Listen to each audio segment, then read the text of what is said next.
नमस्कार दोस्तों। हम धमकियों के साए में बातचीत को कबूल नहीं करते। हमने युद्ध भूमि में नए पत्ते खोलने की तैयारी कर ली है। ईरानी संसद के स्पीकर मोहम्मद गालिबाफ का यह नया बयान अमेरिका के उस राष्ट्रपति के मुंह पर तमाचे की तरह है जो बेचैन, बावला और बेताब होकर ईरान के इस्लामाबाद पहुंचने का इंतजार कर रहा है। ट्रंप के निर्देश पर जब अमेरिकी डेलीगेशन ईरान से बातचीत के लिए पाकिस्तान पहुंच चुका है, तब ईरान का यह बयान इस बात का सबूत है कि अगर मीटिंग हुई भी, अगर ईरानी डेलीगेशन पाकिस्तान गया भी, तो भी ये डील अमेरिकी शर्तों पर तो नहीं होगी। ट्रंप की धमकियों की धज्जियां उड़ाकर ईरान बातचीत के टेबल तक पहुंचने से पहले अपनी कुछ मांगे मनवाना चाहता है, अपने हिसाब से कुछ बेहतर ऑफर चाहता है। ईरान की तरफ से यह जवाब तब आया है जब कल देर रात अमेरिकी राष्ट्रपति ट्रंप को एक बार फिर बेहतर डील देने का ऑफर कर चुके हैं। बराक ओबामा से भी बेहतर डील देने का ऑफर कर चुके हैं। ट्रंप ने कहा है, हम ईरान के साथ जो डील कर रहे हैं वह JCPOA से कहीं बेहतर होगी, जिसे आमतौर पर ईरान न्यूक्लियर डील कहा जाता है। ट्रंप के बिहाफ में पाकिस्तानी प्रधानमंत्री शहबाज शरीफ और पाकिस्तानी आर्मी चीफ असीम मुनीर ईरान को मनाने, फुसलाने और इस्लामाबाद तक बुलाने के लिए दिन रात एक कर चुके हैं। अमेरिकी विमानों का बेड़ा पाकिस्तान पहुंच चुका है। सारी तैयारियां हो चुकी है। सीज फायर खत्म होने की उल्टी गिनती शुरू हो चुकी है और ईरान कह रहा है, अभी तो हमने डील वाली इस मीटिंग में जाने का फैसला ही नहीं किया है। खबर यह भी है कि पाकिस्तानी पीएम शहबाज शरीफ ने ट्रंप से बात की है, उनसे सीज फायर की मियाद 2 हफ्ते और बढ़ाने की गुजारिश की है। पाकिस्तानी आर्मी चीफ असीम मुनीर ने ट्रंप से बात की है, उन्हें समझाया है कि आप अमेरिकी नाकेबंदी हटा लीजिए। इस नाकेबंदी की वजह से ईरानी पाकिस्तान आने को तैयार नहीं है, जबकि ट्रंप ने 2 दिन पहले कहा था कि न तो हम नाकेबंदी हटाएंगे और न हम सीज फायर को एक्सटेंड करेंगे। ट्रंप की टैक्टिस थी कि ईरान को डरा धमकाकर किसी तरह से इस्लामाबाद तक खींच लाओ, लेकिन यह टैक्टिस न काम आनी थी न काम आई। मोहम्मद गालिबाफ ने आज तड़के अपने एक्स हैंडल पर लिखा, ट्रंप नाकेबंदी थोप कर और युद्ध विराम करके अपने ही इमेजिनेशन में इस बातचीत की मेज को सरेंडर की मेज में बदलना चाहते हैं या फिर दोबारा युद्ध भड़काने को सही ठहराना चाहते हैं। हम धमकियों के साए में बातचीत कबूल नहीं करेंगे। बहुत पावरफुल लाइनें हैं। मैं चाहता हूं उन्होंने जो लिखा वो सुनिए। उन्होंने लिखा, we do not accept negotiations under the shadow of threats and in the past 2 weeks we have prepared to reveal new cards on the battlefield. Ghalibaf वही शख्स है जो अमेरिका के साथ मीटिंग में पिछली बार भी इस्लामाबाद गए थे। 71 सदस्यों के डेलीगेशन में गालिबाफ चीफ निगोशिएटर। कुछ इसी तरह की बात कल रात ईरानी राष्ट्रपति मसूद पेजेश्कियन ने की है। पेजेश्कियन ने कहा कि अमेरिका के प्रति ईरान में गहरा अविश्वास है। अमेरिका ईरान का सरेंडर चाहता है, लेकिन ईरानी लोग किसी फोर्स यानी किसी ताकत के सामने नहीं झुकते हैं। राष्ट्रपति से पहले ईरान के विदेश मंत्रालय की तरफ से भी ऐसा ही बयान आया था। ईरानी लीडर्स एक सुर में बोल रहे हैं कि अमेरिका पर हमें भरोसा नहीं है। हम अमेरिका को किसी भी सूरत में अपना संवर्धित यूरेनियम नहीं सौंपेंगे। हम धोखेबाज अमेरिका के दबाव में आकर कोई समझौता नहीं करेंगे। एक तरफ मीटिंग को लेकर सस्पेंस बरकरार है, दूसरी तरफ रूस और चीन सीधे तौर पर अमेरिकी रवैये के खिलाफ अपना स्टैंड जाहिर कर चुका है। पूरी दुनिया की नजर अब इस बात पर है कि अब क्या करेगा अमेरिका, क्या करेगा ईरान। अगर ईरान पाकिस्तान पहुंच भी गया तो किन शर्तों पर होगी डील। जिस तरह से ईरान ने बेहद सख्त तेवर अख्तियार किए हैं, उससे साफ संकेत है कि अमेरिका के धौंस में आकर ईरान कोई डील नहीं करने वाला है। तो आगे क्या होगा? ऐसे तमाम सवाल है जिनका जवाब जानने की कोशिश करते हैं। हमारे साथ एक खास मेहमान है बॉबी नकवी। बॉबी नकवी साहब, आपका बहुत बहुत स्वागत है। हमारे तमाम दर्शक भी बॉबी नकवी साहब को लगातार ईरान वार के दौरान सुन रहे हैं। वेस्ट एशिया के एक्सपर्ट हैं, लंबे अरसे तक गल्फ न्यूज के एडिटर रहे हैं। बहुत बहुत स्वागत है बॉबी नकवी साहब। जी नमस्कार अजीत जी। तो जो खबरें आ रही है, उन खबरों के हिसाब से JD वैंस समेत पूरा प्रतिनिधिमंडल आधा पहुंच चुका है, आधा पहुंचने वाला है अमेरिका। कहा जा रहा है 6 से 7 जहाज, ग्लोब मास्टर, बड़ी बड़ी गाड़ियों और सिक्योरिटी अपरेटस के साथ सब कल और परसों ही पहुंच चुका है। ईरान की तरफ से अभी भी कोई क्लैरिटी नहीं है। कल कहा गया कि हमने अभी फैसला नहीं किया। आज तड़के गालिबाफ का जो ट्वीट आया है, जो स्क्रीन पर देख रहे हैं कि धमकियों के साए में हम बात नहीं करेंगे, और ये ट्वीट ट्रंप के उस बयान के जवाब में आया है जब ट्रंप ने कहा कि हम ईरान को बेहतर डील दे रहे हैं। बल्कि ट्रंप ने कहा, उनकी भाषा अगर देखेंगे नकवी साहब तो सामने स्क्रीन पर है, उन्होंने कहा हम ईरान के साथ जो डील कर रहे हैं वो JCPOA से बेहतर होगी, जिसे ओबामा ने किया था। और वो सीधे सीधे कर, हम जो डील कर रहे हैं, मतलब प्रेजेंट टेंस में, मतलब ये मान रहे हैं कि वो डील कर रहे हैं और ईरान डील कर रहा है। लेकिन हमारे सामने सवाल है कि क्या करेगा ईरान और क्या होने वाला है। जी अजीत जी, फिर से नमस्कार। आपके दर्शकों को नमस्कार और सलाम। देखिए, ईरान की सबसे बड़ी प्रॉब्लम जो है वो ये है कि वो एक ईरान के के साथ सबसे बड़ी प्रॉब्लम ये है कि वो एक झूठों के गिरोह से डील कर रहा है, और इस गिरोह का जो सरगना है वो डोनाल्ड ट्रंप साहब हैं। मैं साहब बार बार इसलिए कहता हूं कि वो मेरी आदत है। मुझे मालूम है कि आपके दर्शकों को पसंद नहीं है, लेकिन हाँ, ठीक है। नीचे कई बार कुछ दर्शकों ने लिखा है कि ये बॉबी नकवी साहब को बोलिए साहब साहब क्यों कहते हैं ट्रंप साहब को। हाँ चलिए, लेकिन गंभीर मसला है, मैं हूं इसलिए वो साहब। इम्पोर्टेंट नहीं है, प्रेसिडेंट तो तो है ही। असल में डोनाल्ड ट्रंप साहब जो है वो झूठों के गिरोह के सरगना हैं। उनकी बात पे विश्वास उनका मीडिया नहीं करता, उनके लोग नहीं करते, और आई एम श्योर कि उनके जो खुद के जो एडमिनिस्ट्रेशन के लोग हैं वो नहीं करते। मतलब क्या, किस बात पे विश्वास किया जाए। कल उन्होंने कहा न्यूयॉर्क पोस्ट के इंटरव्यू में कि जेडी वांस ऑन रूट हैं, मतलब निकल चुके हैं इस्लामाबाद के लिए। वो बात झूठ साबित हुई। इससे पहले दर्जनों बार जितने उन्होंने क्लेम्स किए हैं, जितनी बातें कही हैं, वो सब एक एक करके झूठ साबित हुई। मुझे याद है कि वॉशिंगटन पोस्ट ने एक बार अपना एक इन्वेस्टिगेशन किया था, जब ये पहली बार ये जब प्रेसिडेंट बने थे, और बाकायदा अपने फ्रंट पेज पे लगाया था कि इन्होंने 30,000 झूठ बोले 4 साल में। याद है मुझे, हाँ आपको याद होगा। तो बिल्कुल, ये हमने उस पर कई बार वीडियो किया था उस पर। हाँ, तो डोनाल्ड ट्रंप साहब जो है वो झूठ का पुलिंदा है असल में। दूसरी चीज ये कि जो उनकी डिप्लोमेसी है वो बड़ी अनकन्वेंशनल है, मतलब रिलायबल नहीं है। मतलब वो जिस तरीके से नेगोशिएट करते हैं, वो नेगोशिएशन आप ये देखिए कि ज्यादातर क्या होता है, बड़े डिस्क्रीट होते हैं। खास तौर पे से ऐसे सेंसिटिव मामले में नेगोशिएशंस बहुत डिस्क्रीटली किए जाते हैं।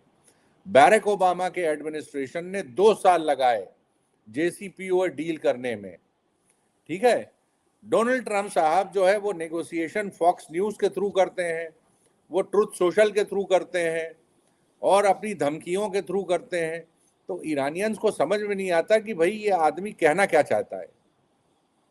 तो ईरानियंस ने जो स्टैंड लिया है आज कि हम बातचीत पे तभी तैयार होंगे जब एक फ्रेमवर्क होगा सामने, एक कॉम्प्रिहेंसिव फ्रेमवर्क होगा जिसमें सब्सटेंशियल इश्यूज पे अग्रीमेंट होगा, तभी हम निगोशिएशंस में शामिल होंगे। देखिए, ईरान को भी ये बात मालूम है कि एक दिन में 24 घंटे में 48 घंटे में कोई डील नहीं होनी है। इसमें हफ्तों का निगोशिएशंस होगा, क्योंकि बड़े टेक्निकल इश्यूज हैं। चाहे वो अनफ्रीजिंग ऑफ एसेट्स हो, चाहे वो न्यूक्लियर एनरिचमेंट हो, चाहे इनका जो एनरिच्ड यूरेनियम हो का उसका स्टॉक पाइल हो, ये बड़े सब टेक्निकल मामले हैं। और अब तो नया मामला जुड़ गया है, वो है स्ट्रेट ऑफ हॉर्मुज़ का कंट्रोल।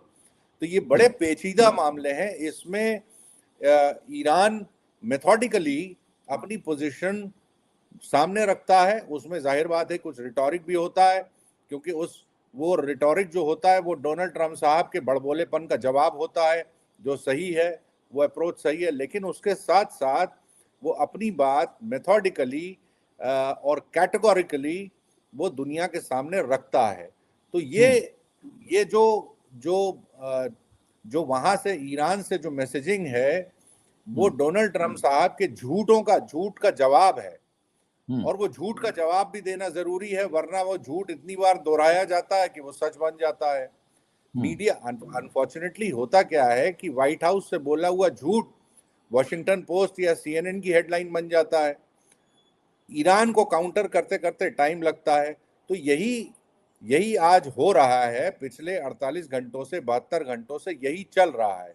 अब उम्मीद यह है कि आज किसी वक्त जेडी वान साहब हो सकता है पहुंचे, लेकिन ईरान ने आज की हकीकत अभी इस मोमेंट की ईरान ने यह साफ नहीं किया है कि वो बातचीत में हिस्सा लेंगे कि नहीं लेंगे। जी, लेकिन एक बात ईरान ने साफ किया है कि अमेरिका धोखेबाज है, अमेरिका पर भरोसा नहीं किया जा सकता है, पहले भी उसने धोखे दिए हैं। और उसके बाद जो गलीबाफ, जो एक तरह से चीफ नेगोशिएटर बनकर पिछली बार गए थे, जो उनका ट्वीट है जो स्क्रीन पर हम दिखा रहे हैं, जिसमें उन्होंने ये भी कहा कि हमने युद्ध भूमि में नए पत्ते खोलने की तैयारी भी कर ली है। तो ईरान ने अपना एक स्टैंड तो क्लियर रखा है कि आप बंदूक की नोक पर, धमकियों के दम पर बम से उड़ा देंगे, ये कहकर जो ट्रंप ने अभी फिर कहा, मैं देख रहा हूं फॉक्स न्यूज से बातचीत में ट्रंप ने फिर इसी तरह की कोई धमकी दी। जब पूछा गया कि अगर ईरान डील नहीं करेगा तो क्या होगा, तो उन्होंने कहा then lots of bombs start going off. मतलब मैं देख रहा हूं मोहल्ले का जैसे नहीं होता सरगना, दादा, माफिया, मर्डरर, किलर, वो किसी के घर पे पहुंच जाओ, कहे हमें ये जमीन लिख कर दे दो या ये जमीन की रजिस्ट्री कर दो, नहीं तो तुम्हारी कनपट्टी में गोली मारेंगे, वहीं खड़े होकर कर रहा है। तो इस तरह की भाषा अभी भी ट्रंप बोल रहे हैं। तो ईरान ने दुनिया के सामने ये तो मैसेज दे दिया कि अमेरिका के सामने हम किसी भी तरह से सरेंडर तो दूर, झुकना भी नहीं चाहते। यहां तक है अब बात आ गई कि जो कल कहा गया कि हमने फैसला नहीं किया है, कैटेगोरिकली कहा गया विदेश मंत्रालय की तरफ से, हमने फैसला नहीं किया। अब सीज फायर कल खत्म हो रही है नकवी साहब। ट्रंप पहले बोल चुके हैं कि हम सीज फायर की मियाद नहीं बढ़ाएंगे। यह अलग बात है कि शहबाज शरीफ की देर रात जो अल अरबिया न्यूज है उसके हवाले से हमें पता चली कि शहबाज शरीफ ने बात की है ट्रंप से कि 2 हफ्ते और बढ़ाया जाए। तो अब यह पेचीदगी जो है अगले 24 घंटे में या 36 घंटे में तय होनी होगी। देखिए, सीज फायर की मियाद तो इनको बढ़ानी पड़ेगी, उसका कोई दूसरा ऑप्शन नहीं है। दूसरा ऑप्शन टेबल पे नहीं है। किसी के पास अब इस कॉन्फ्लिक्ट को जारी रखने की एपेटाइट नहीं है। ये ट्रम्प साहब खुद भी, उनको ये भी मालूम है, वो बोले चाहे जो भी, लेकिन वो उनको सीज फायर की मियाद बढ़ानी पड़ेगी, चाहे वो 14 दिन के लिए बढ़ाएं, चाहे वो 30 दिन के लिए बढ़ाएं। दूसरा इसमें क्या होना है कि आज से कल के बीच में एक फ्रेमवर्क का क्या नाम है, बातचीत जो होगी उसका एक फ्रेमवर्क तय होना है। जाहिर बात है कि नेगोशिएशंस एक तो जो टीवी कैमरे के सामने और सोशल मीडिया प्लेटफॉर्म पे चल रहे होते हैं, लेकिन बैक चैनल में भी नेगोशिएशंस चल रहे होते हैं। तो उसका मुझे लगता है कि उसका नतीजा ये होगा कि एक कल तक एक फ्रेमवर्क सामने पेश किया जाएगा। वही फ्रेमवर्क बातचीत का जो है वो ढांचा बनेगा, उसी पे बातचीत चालू होगी। ये कल इसमें डील नहीं होनी, परसों डील नहीं होनी। कल सिर्फ एक ही चीज हो सकती है कल तक, कि अगर जेडी वांस वहां पहुंचते हैं, तो अगर ईरानियन डेलीगेशन वहां पहुंच जाए तो फिर उस पर कल एक ढांचे फ्रेमवर्क पे बातचीत शुरू हो सकती है। और दूसरा काम ये हो सकता है कि सीज फायर को एक्सटेंड कर दिया जाए। बट वो भी अभी तय नहीं है, लेकिन वो भी तय नहीं है क्योंकि जो ईरानियन का स्टैंड लग रहा है, चाहे प्रेसिडेंट मसूद पेजिशकियन का हो, चाहे गलीबाफ का हो, वो स्टैंड कुछ इस तरह का है कि वो ईरान से टेक ऑफ ही तभी करेंगे जब उनको फ्रेमवर्क पक्के तौर पर मिल जाए। ईरान के लोगों को ऐसी खबरें आ रही कि उनको अंदेशा है कि यहां फिर इसी तरह की बात होगी, खींचतान और इसी तरह की डील की, यूरेनियम हमें सौंप दो और हमें वहां खुदाई करने दो, फोड़ दो, और नतांज में, इस्फान में, और उस पर बात टूटेगी। फिर जेडी वांस वैसे ही पोस्टिंग करके निकल जाएंगे और उसके बाद अमेरिका बॉम्बिंग कर सकता है, दुनिया के सामने कहेगा देखो तो हमने दूसरी बार उनकी बातचीत की टेबल पर बुलाया। ये ईरानियन की मुख्य चिंता है जो हमें ईरान के हवाले से जानकारियां मिल रही। देखिए, ईरान ने पिछले 2-3 दिनों में बात एक अच्छी ये हुई है कि ईरान ने अपनी रेड लाइंस को ऑल बहुत अच्छे से डिफाइन कर दिया है। जो क्लैरिटी पहले नहीं थी, लेकिन वो क्लैरिटी पिछले 2-3 दिन में हमें मिल गई है। पहली कि इनडेफिनेट कहना चाहिए कि indefinite ban on nuclear enrichment acceptable नहीं है। एक मतलब ये कि हमेशा के लिए न्यूक्लियर इनरिचमेंट बंद कर दे ईरान, ऐसा पॉसिबल नहीं है। उन्होंने साफ साफ इनकार कर दिया है। यानी इस बात के लिए वो तैयार है कि एक टाइम पीरियड आप फिक्स करिए। 5 साल से उन्होंने खुद शुरुआत की थी, हो सकता है 10 साल और 5 साल के बीच का एक पीरियड उसके लिए तैयार हो जाए, पहली चीज। दूसरी चीज, उन्होंने साफ कर दी है कि जो 441 किलोग्राम का न्यूक्लियर यूरेनियम एनरिच्ड यूरेनियम दबा हुआ है फोर्दो में, उसको ईरान की जमीन से नहीं हटाया जाएगा, उसकी टेरिटरी से नहीं निकाला जाएगा। इसके लिए वो तैयार नहीं होंगे। ये दूसरी रेड लाइन है। तीसरी रेड लाइन है स्ट्रेट ऑफ हॉर्मुज को लेके, कि उसका वो लेवरेज बरकरार रखेंगे। उसके साथ साथ फिर ये तीन जब मेन जो हैं इश्यूज हैं, उसके साथ साथ जुड़े हुए दूसरे हैं कि अगर इन तीनों पे कोई सेटलमेंट होना है, तो जैसे अगर न्यूक्लियर इनरिचमेंट के लिए हम तैयार होते हैं एक पीरियड के लिए, तो हमें फिर आपको कुछ हमें इंसेंटिव्स देने पड़ेंगे। वो क्या है?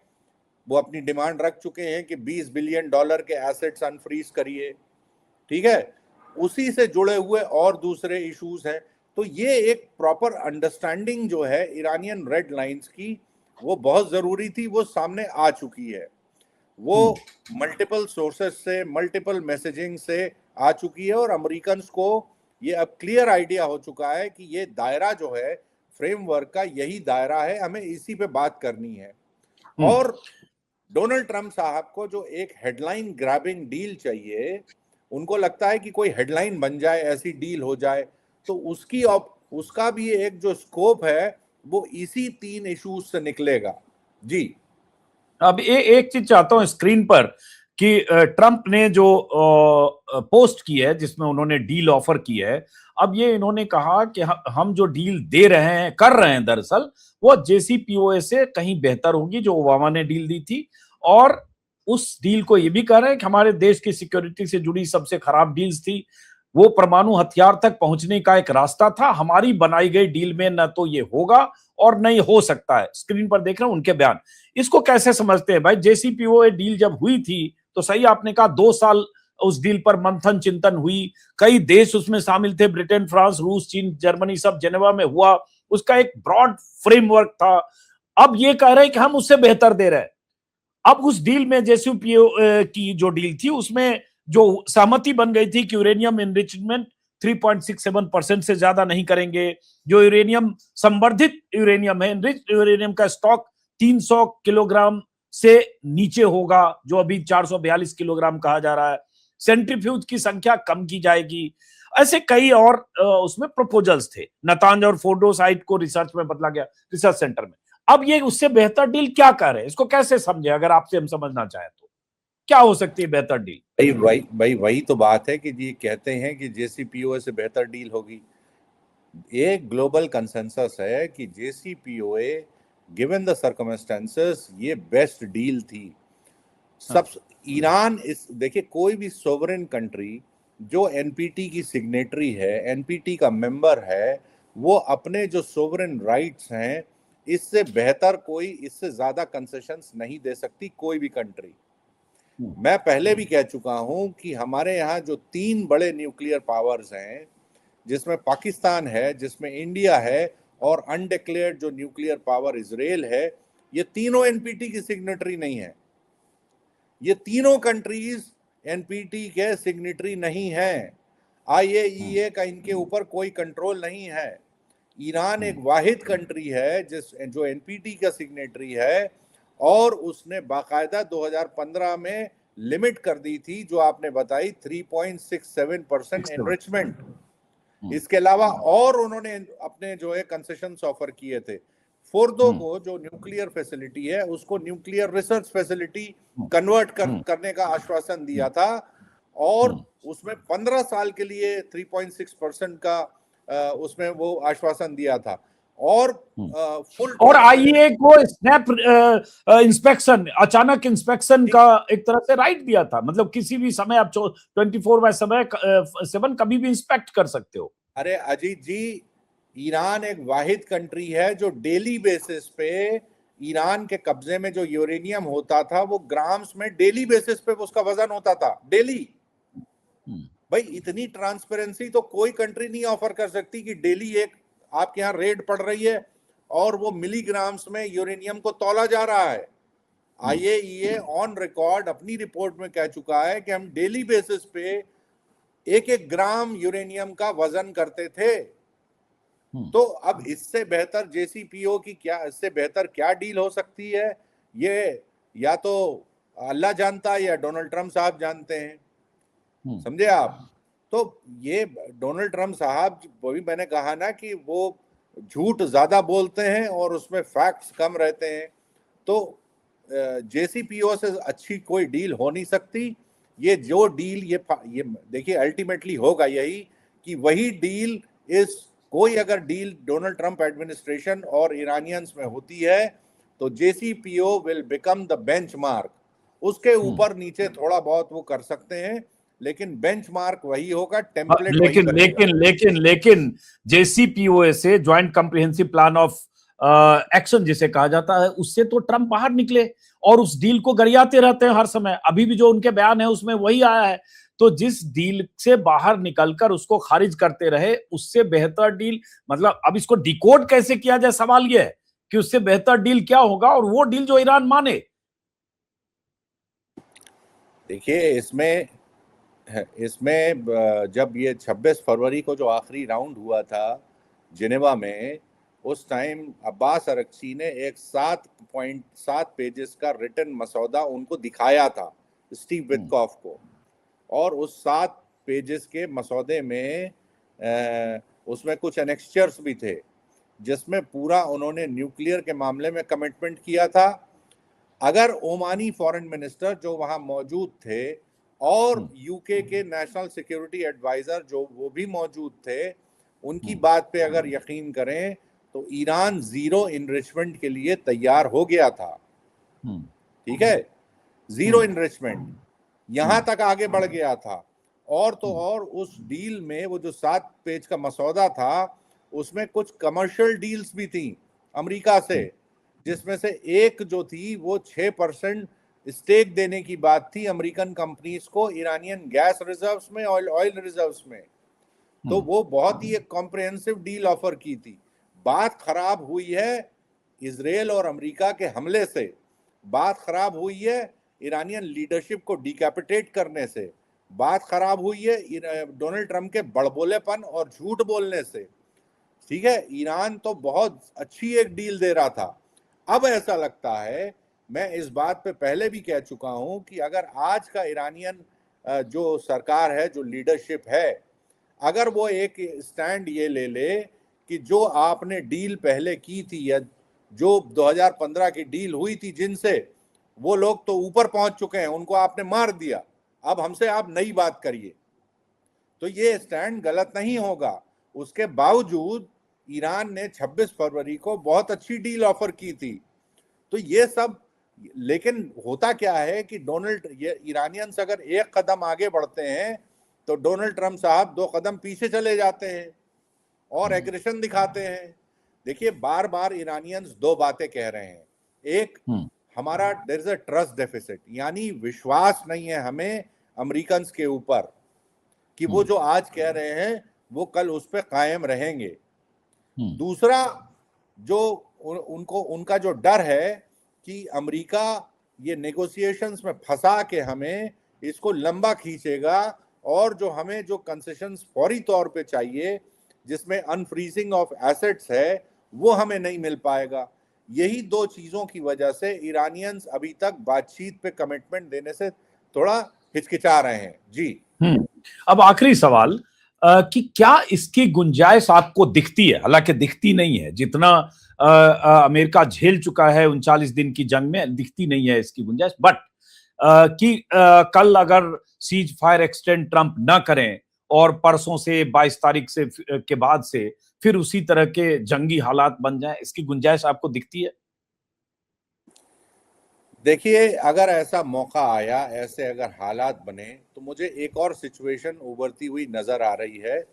वो ये है कि गल्फ कंट्रीज इंक्रीजिंगली अब इस बात के लिए तैयार नहीं है कि उनकी ज़मीन और एयर स्पेस का इस्तेमाल ईरान के ऊपर हमले के लिए किया जाए। ऐसे कई इंडिकेशंस आ चुके हैं, ऐसे कई बयान आ चुके हैं। और अगर कोई ऐसा, और दूसरा, उनकी एपेटाइट, ये इस जंग को वो कतई इंटरेस्टेड नहीं है कि दोबारा ये जंग शुरू हो। तो ओवरऑल जो कहना चाहिए कि जो हालात हैं और जो सपोर्ट उनको 28 फरवरी का पे था या उसके पहले था, वो उतना सपोर्ट एलाइज का, मिडिल ईस्टर्न GCC एलाइज का वो सपोर्ट अब हासिल नहीं है। वो डोनाल्ड ट्रंप साहब के साथ में नहीं खड़े हैं। वो अब कतई नहीं चाहते कि उनकी टेरिटरी में मिसाइल या ड्रोन गिराए जाएं। वो लोग नॉर्मलसी चाहते हैं। वो लोग चाहते हैं कि स्ट्रेट ऑफ हॉर्मुज को खोल दिया जाए। ठीक है, आइडियली तो वो ये चाहते हैं कि वो फ्री वहां पे वाटरवे था, उसको फ्री वाटरवे रहने दिया जाए, लेकिन वो कॉम्प्रोमाइज के लिए भी तैयार होंगे अगर वो कहें कि ईरान की बताई हुई शर्तों पे स्ट्रेट ऑफ हॉर्मुज को खोला जाएगा, तो उसके लिए भी वो तैयार हो जाएंगे। लेकिन जंग दोबारा शुरू करने के लिए वो कतई तैयार नहीं होंगे। तो डोनाल्ड ट्रंप साहब के हाथ इस वक्त बंधे हुए हैं, उनके पास सिर्फ और सिर्फ एक रास्ता है, डिप्लोमेसी, वो भी डिप्लोमेसी जैसी कन्वेंशनल सेंस में होती है वैसी डिप्लोमेसी, निगोशिएशंस जैसे होने चाहिए वैसे निगोशिएशंस। फॉक्स न्यूज या ट्रुथ सोशल के थ्रू निगोशिएशंस नहीं हो सकते, डिप्लोमेसी नहीं हो सकती। जी चलिए, बहुत बहुत शुक्रिया। इंतजार करते हैं, बहुत सारी बातें हमारे दर्शक भी सुनते होंगे, लगता होगा रिपीट हो रहा है, लेकिन चूंकि इतने दिन हो गए, 28 फरवरी से लगातार हम यही बात कर रहे हैं और अभी किसी नतीजे पर, अगर ये डील के लिए मीटिंग का ही अभी कोई प्रोग्राम नहीं आया है ईरान की तरफ से, तो बहुत तरह के सस्पेंस है। और जैसा कि हम लोग बार बार कह रहे हैं कि ईरान को अमेरिका पर कतई भरोसा नहीं है और ट्रंप के रवैये पर, इसलिए जब तक ये भरोसा जीतने की स्थिति अमेरिका की तरफ से कोई ऐसा संदेश नहीं मिले तब तक मुश्किल है। और अमेरिकी नुमाइंदे, इस बीच जो जानकारी है, पाकिस्तान पहुंच चुके हैं। गर्दन पाकिस्तान की भी फंसी है क्या इसमें? शहबाज शरीफ और मुनीर ने कोई गारंटी दी होगी ट्रंप को? मुनीर तेहरान में बैठ के लौट गए, अब शहबाज शरीफ ने 40 मिनट बात की मसूद पेजिशकियन से परसों रात, कल ट्रंप से मुनीर ने, शहबाज शरीफ ने, दोनों ने बात की। और पाकिस्तान में जो सेरेना होटल है उसके सैकड़ों कमरे खाली करा दिए गए, वहां रेड जोन में आज छुट्टियां दे दी गई, वर्क फ्रॉम होम्स कर दिया गया, सब रास्ते जाम है। मैं देख रहा था पाकिस्तानी मीडिया के हवाले से खबर आ रही कि 7 ग्लोब मास्टर उतर चुके हैं, क्योंकि उसमें बहुत सारी गाड़ियां आती है, सिक्योरिटी ऑपरेटर सब कुछ, वो एडवांस पार्टी और ये सब, और वो हो गए उसके 24 से 48 घंटे। तो पाकिस्तान भी फंसा है, मान मनोबल फुसलाना खुशामद कर रहा है कि आ जाओ ईरान किसी ढंग से, इस्लामाबाद टॉक्स फेल हो जाए, सॉरी पास हो जाए, कामयाब हो बिल्कुल जाए। बिल्कुल बिल्कुल, देखिए उनकी रेपुटेशन, उन्होंने बहुत ज्यादा इन्वेस्ट किया है इस मीडिएशन में, और ये जानते हुए कि पाकिस्तान का उतना पॉलिटिकल कैपिटल नहीं है कि वो अपनी बात मनवा सके किसी भी पार्टी से, ना तो ईरानियंस कोई तैयार होगा ना अमेरिका तैयार होगा। तो ये उनका काम सिर्फ मैसेजेस रिले करना है, थोड़ा बहुत परसुएशन कर सकते हैं, लेकिन इसमें एक एडवांटेज ये है कि इसमें सऊदी अरेबिया का इसमें सपोर्ट हासिल है पाकिस्तान को। तो वो जो एक पैरेलल ट्रैक है डिप्लोमेसी का, उससे हो सकता है कि थोड़ा बहुत इस डिप्लोमेटिक पुश के लिए थोड़ा सपोर्ट मिलता हो, वरना कुल मिला के पाकिस्तान अकेले खड़ा हुआ है और उसको ही झेलना है। तो ये उनकी रेपुटेशन, तो जाहिर बात है कि it is at stake. Ajit ji, ये बहुत कुछ उन्होंने इन्वेस्ट किया है इस डिप्लोमेसी में। जी चलिए, तो इंतजार करते हैं, देखते हैं, जैसे ही कोई अपडेट, कोई जानकारी आएगी आपके जरिए, अपने YouTube प्लेटफॉर्म के जरिए दर्शकों तक पहुंचाने की कोशिश करेंगे। बहुत बहुत शुक्रिया, नमस्कार, आदाब।